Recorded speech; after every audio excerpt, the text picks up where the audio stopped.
Hello, my name is Paula Anderson, and I'm with Paula Anderson Coaching and Consulting. And we're going to have our Lunch and Learn Leadership series video today, which is going to be on accountability. Now, we're going to be doing these leadership series once a month, so you can go to paulaandersononline.net.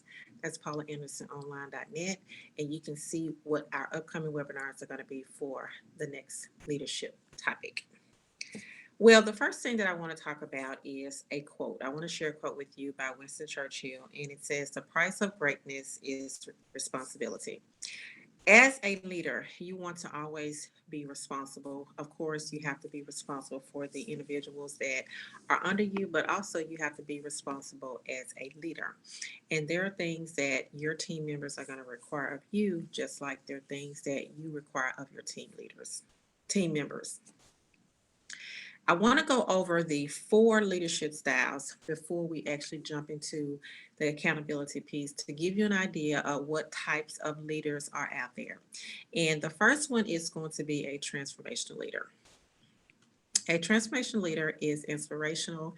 They're also relational, and they really are concerned about making sure that the team member is going to progress in the area that is going to be most beneficial to them. So they evaluate, observe their team members, and they try to get them to move in the direction that's going to be more favorable and more prosperous for them. The next leadership style is a servant leader. A servant leader is normally found within faith-based organization, and this leader leads by example. If there is an outreach project that's going to be scheduled, then of course they're going to be the first person to sign up for the outreach project. They're also going to be the first person to show up for that project because they're leading by example. They're not going to ask their team members to do anything that they're not willing to do themselves. Transactional leader. A transactional leader is someone that is very task and result oriented. And that's good because you want to make sure that you complete goals and objectives. But you want to make sure that you are actually thinking about the team member as relates to the goals and objectives and how to best utilize them. But this is not always what the transactional leader does. And they also lack with creativity in terms of if there are other ways that you can do something, a task or a project. So you want to make sure that you are really not working for a transaction leader. And if you are, you want to make sure that you're able to communicate with them when there's times when you want to be creative. The last leadership style is charismatic leader. A charismatic leader is a change agent, and they're also very relatable. I'll give you two examples. President Barack Obama, of course, is considered to be a change agent because he was able to get a new generation of voters to actually elect him through technology. He actually announced his vice presidential pick through a text message, which was very non traditional from the way that vice presidents were actually announced. The second example is Dr. Martin Luther King. Now, Dr. Martin Luther King, of course, was trying to bring awareness about civil rights as it relates to voting, equality, and just justice for African Americans. And he was able to convince some of our presidential leaders to actually sign acts so that we can have equality or have the same rights as others as we know today. So those are the four different types of leadership styles: transformational, servant leader, transactional, and charismatic. Now let's shift to our topic, which is accountability. Now, we're accountable to individuals based on where we work, what type of role we're operating in. But the first thing that I want to talk about is accountability as it relates to responsibilities. Now, you are responsible for yourself, of course, but a leader is responsible for team members, but also the leader has to actually be responsible to the team as well, because as the leader, they're looking to you to make decisions that are going to be in the best interest of the department. The second thing is commitment. Do you keep your commitments? Do you set something? Do you say that you're going to do something and then you don't do it? And then the last one is people. So we're going to talk about those three things. Going back to responsibilities. Now, I relate this to individuals that are working in the medical coding and medical billing industry. You're going to be assigned a task. So, if you are responsible for coding a certain amount of charts per day, or if you're assigned to completing or reviewing a certain amount of claims per day, or if you have to work a certain amount of denials per day, then that's going to be your responsibility. And your manager, your director is going to hold you accountable for that. Now, if you have some problems with that, then of course you have to go back to your manager so that if there's something that they need to provide you with, then of course they're being accountable to you. Deadlines. If you have a deadline, then of course you want to make sure that you give yourself at least 24 to 40 hours before that actual deadline has to be completed, because there are times when Murphy's Law is going to take effect and you want to make sure that you give yourself room for error if something needs to be redone or corrected. And then the last thing, staff and team members. There are times when you're going to be working on a project with a team member, and of course, you want to make sure that everybody has the same shared goals, the same shared outcomes. And when you see that one of the team members is not doing what they're supposed to do, then of course, you want to make sure that you can talk with them, or you may have to involve your leader or director so that there can be some communication as it relates to whether or not there's a problem, if it's not a good fit. So you want to make sure that you can reach out to a leader if there are problems within that team uh, process. All right, the next topic is going to be on commitment, giving your word. When you tell someone that you're going to do something, then of course they expect you to do it. If you have scheduled a meeting with an individual at 1 p.m., and if you're running late or something happens and you're not able to make it on time, then of course you want to send them a notification, whether that be a text message or a phone call, to let them know that, okay, I'm running a little bit behind, because you want to respect that individual's time. If the meeting is scheduled at 1 p.m. and you don't show up to 1:30, then of course you're not respecting that individual's time.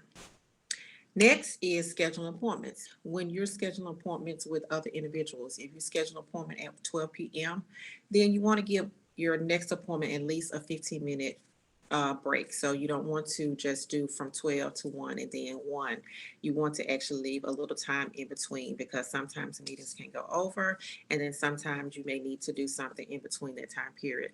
And this also goes for scheduling appointments. When you're scheduling appointments for patients, if their appointment is at 9:30, then they don't want to be waiting until 11:30 or 12 o'clock in order to be seen. You need to have some type of scheduling process where they're seen within at least a 30-minute period. And I know with telehealth services, that's kind of taken away some of those long patient wait times. But again, if a patient is in the office, you want to make sure that you respect their time. And then the last one, working on projects and assignments. Again, you're going to have deadlines that you have to complete for projects, and you want to make sure that everyone on your team submits their project, the portion of their project, in a timely manner, so that you can have one last opportunity to review the project in its totality before you have to submit it or whatever presented. People. Now, you cannot operate a company, business, or organization without people. We have learned that through COVID-19 that you need to have people in order to run a business. So, individuals that work in the food service industry, in the hospitality industry, and also within transportation, all of those individuals were essential to making sure that we continue to have things that we needed, the basic necessities. So you want to make sure that you always account for people. And who are you accountable for when we're talking about people? So you have an accountability to your family. You want to make sure that your family members are a part of what you're doing, in terms of you don't want to take them for granted, or you don't want to exclude them. You want them to be a part of the process, and you don't want them to think like you're overlooking them. So you want to always make sure that you continue to maintain your relationships with family. Employer, manager, director, and customer. If you are working as an employee, then of course you are accountable to your employer. If you're working in a department, you're accountable to your leader or the director. If you are an entrepreneur, small business owner, you are accountable to your customer, and then individuals that you may have contracts with. You want to make sure that you always honor your customer because they're the ones that's actually providing you with the money and the resources that you need in order to sustain your business. So if they are not happy, then of course you know that there's going to be a problem with you getting more business with that particular customer or contractor. And then the last one, volunteer organizations. Now, if you are volunteering for a position, then of course that's going to be a non-paid role. And when you are not getting paid for it, you still want to provide the same amount of attention and passion as if you were working or getting paid for it. One of the things that I've learned or heard from other people is that the best way to determine whether or not somebody is an effective leader is to not pay them for that position and see how well they do it. If they do it well without any money, then of course they have the passion to want to do that position with money. Now, our first discussion question is going to be, what are ways that you are accountable to family, employers, customers, and volunteer organizations? So I want you to take a few minutes to think about that question and then write down some answers or just think about how you would respond to that question. Now, there are three quotes that I want to talk about that are from John C. Maxwell, and of course, John C. Maxwell is someone that I follow on YouTube, as well as I've read a couple of his books and really like his leadership philosophy. So the first quote is, "The ultimate step in taking responsibility is making sure our actions line up with our words." Now, going back to giving your word. You want to make sure that if you tell someone that you're going to do something, that you do it, that you follow through with it. If you're the person that's known for not following through, then of course individuals are not going to they will not trust you and they will not want to ask you to do things. So you want to make sure that you give your word whenever you do something and that your words line up with your actions. The second quote is, "A person of responsibility can trust himself to choose the right thing over the easy thing." Now, there are times when you make a mistake and you actually have to do the do the right thing, and sometimes the right thing is not the easy thing. And I'll just give a quick example. Recently I had a spelling error with something that I'm working on with the project, and I didn't discover the error before I sent it out. And of course I had to get the error corrected, and then I had to actually submit a correction to that email so that people will know that I was aware of the error. Now, people may not have even noticed it, but it was something that I was aware of. And because I was aware of it, then I had to let other people know that I was aware of it. Team leaders have to connect with their team and themselves. Their team strengths, if they don't know their team's strengths and weaknesses, they cannot hand off responsibilities to the team.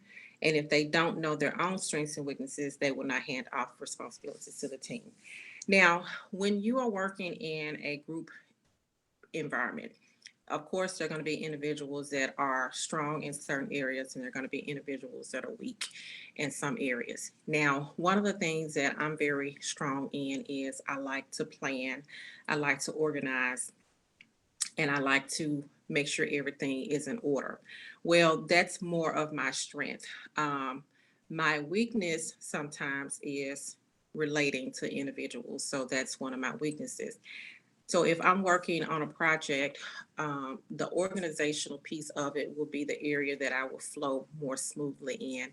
And the person that's going to be the communicator may be someone else, because I can communicate individually or one-on-one, but I'm an introvert. So somebody that is an extrovert will probably be a better communicator with that than I am. So I know what my own strengths and weaknesses are. So you want to make sure that you can discover those if you're assigning projects, to know where everyone needs to fit with their permission. You don't want to assign someone something that they really don't want to do. So you want to make sure that you have their permission. Well, this concludes this video on leadership and the topic of accountability.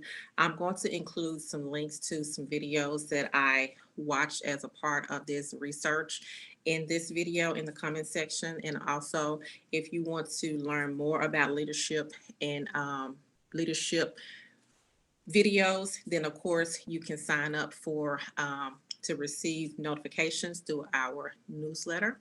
that we have. So thank you so much. And again, visit paulaandersononline.net. Visit paulaandersononline.net to learn more of that I provide online. Thank you.